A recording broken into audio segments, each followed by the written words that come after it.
Hey, thanks for clicking. What's that? You thought we only did manga reviews? Nah, buddy, strap in and get your popcorn out because today we're visiting a small town in County, Oregon called Gravity Falls.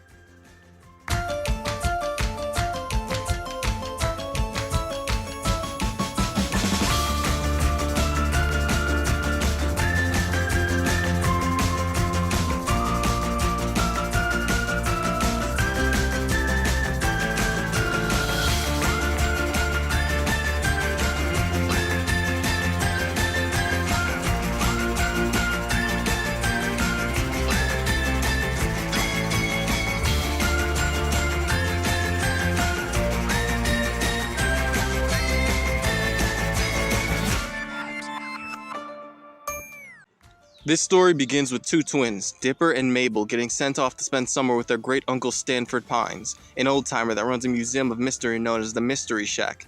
This is where he, Dipper, and Mabel stay over the course of summer, as it's also their house. Fast forward a bit, and deep in the forest, Dipper finds a journal. It has a six-fingered hand, and it's labeled with the number 3. This journal is the most important thing by far reoccurring throughout the story. The reason being that it documents tons of oddities in Gravity Falls. It could be viewed by most as simple fan fiction, but even then, it's hard not to take a peek. From gnomes to zombies to leprechauns, this journal feels like it was pulled straight out of the Mystery Shack with its odd attractions. And throughout the summer, Dipper starts investigating and encountering these different oddities, sometimes even being the cause of them appearing. Dipper, what's the one thing I asked you not to do tonight? Raise the dead. And what did you do? Raise the dead. But this story goes so much deeper than it seems to. It's not just about two twins encountering fun little oddities episode to episode. There's a story building throughout the course of those events. Government agents keeping an eye on the Mystery Shack, Stanford hiding something from the whole world, a mysterious 2D being known as Bill Cipher seemingly taking interest in the name Stanford Pines as if he recognizes it. Then boom, A Tale of Two Stans. One of the best episodes explains that the Stanford we've been following isn't actually Stanford Pines. He's Stanley Pines, the brother of Stanford Pines. The real Stanford has been trapped in another dimension all these years, and Stanley has been trying to bring him back. All the secrets he's been hiding finally come out, and the world suddenly becomes so much bigger. Stanford starts driving us into the bigger mysteries of Gravity Falls. From aliens to the true terror of Bill Cipher. A being that can enter the mind of anyone if he fools them into making a deal and shaking his hand. Stanford is the author of the journals that Dipper has been seeking out for the entire series thus far. A six-fingered man. Just as abnormal as this town known as Gravity Falls. The perfect man to investigate this town. The journals! Sorry, just got excited there about the journals. Now before we go on, I think real quick I should mention the rest of the cast. Seuss, the fun, lovable handyman that everyone relies on. He's not the sharpest tool in the shed, but he has a genuinely great character arc and you can always count on him to have your back. Wendy, the coolest kid in school. She's the general badass of the show and Dipper's first crush. She doesn't have much growth throughout the story, but she doesn't really need it. She's a solid character from start to finish and plays her role to perfection. I'm a Blanchard, Joey Blanchard. I live up in the mansion. Ugh, I can't get that terrible song out of my head. Oh, you mean Straight Blanchin' by Lil Big Dog? It's a catchiest song of the summer. What is blanchin'? Rappers can't just make up words. Rappers are visionaries, Wendy. If they told me to eat my own pants, I would do it. Eat your own pants, yeah. I guess I have no choice. There's also Waddles, a fucking pig. Anyway, the story reaches its climax near the end of summer, where the joyful Mabel's world begins to fall apart. She has an argument with Dipper and runs off with his backpack in a mix-up incident. Now, this shouldn't be a big deal, right?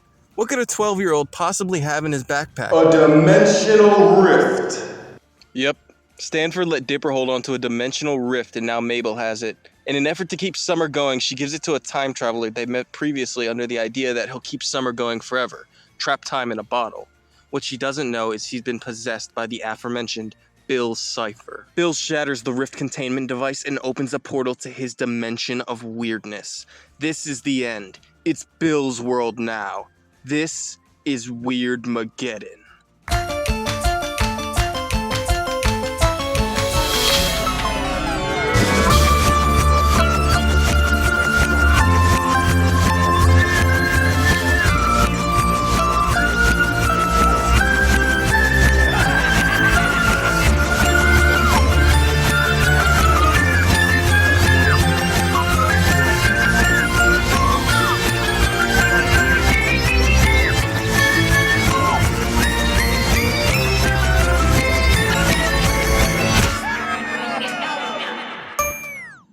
Bill is free to destroy everything and anything he wants. Nothing can stop him. The world is his.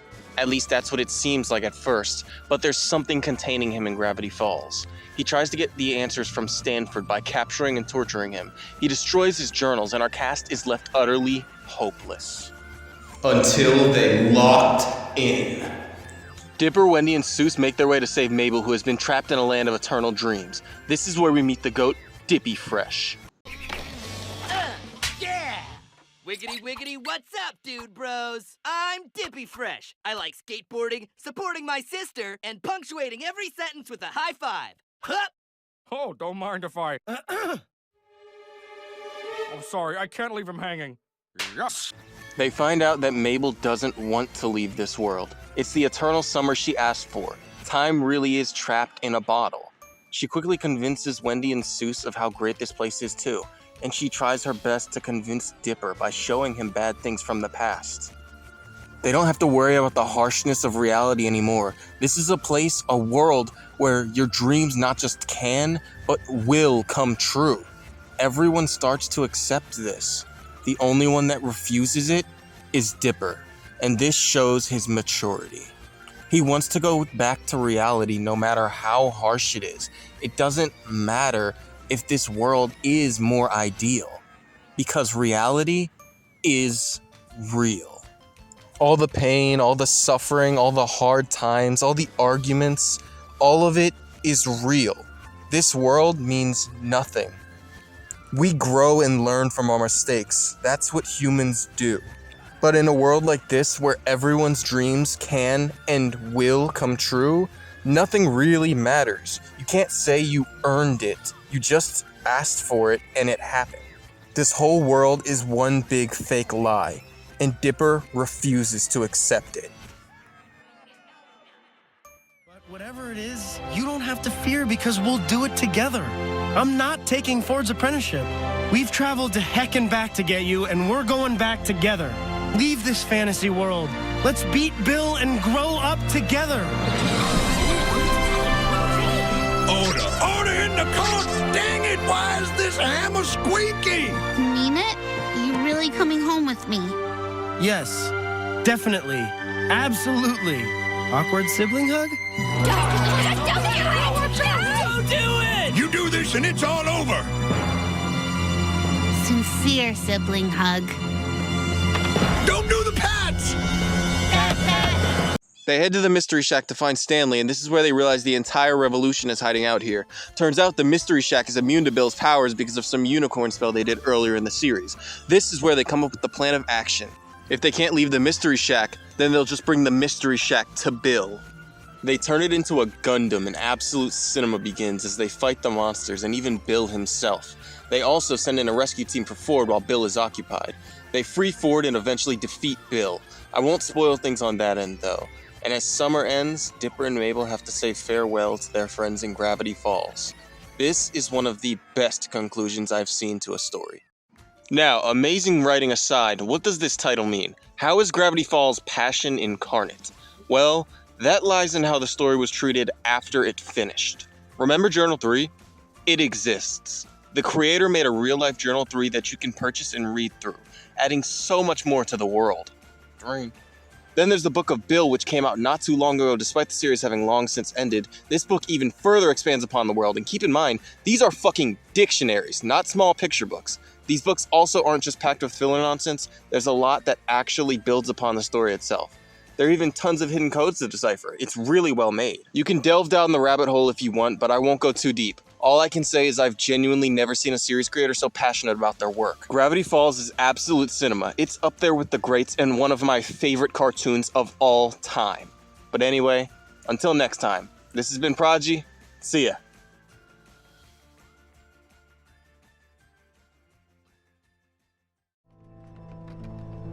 If you've ever taken a road trip through the Pacific Northwest, you've probably seen a bumper sticker for a place called Gravity Falls. Well, I've moved in. It's not on any maps, and most people have never heard of it. Some people think it's a myth. But if you're curious, don't wait. Take a trip.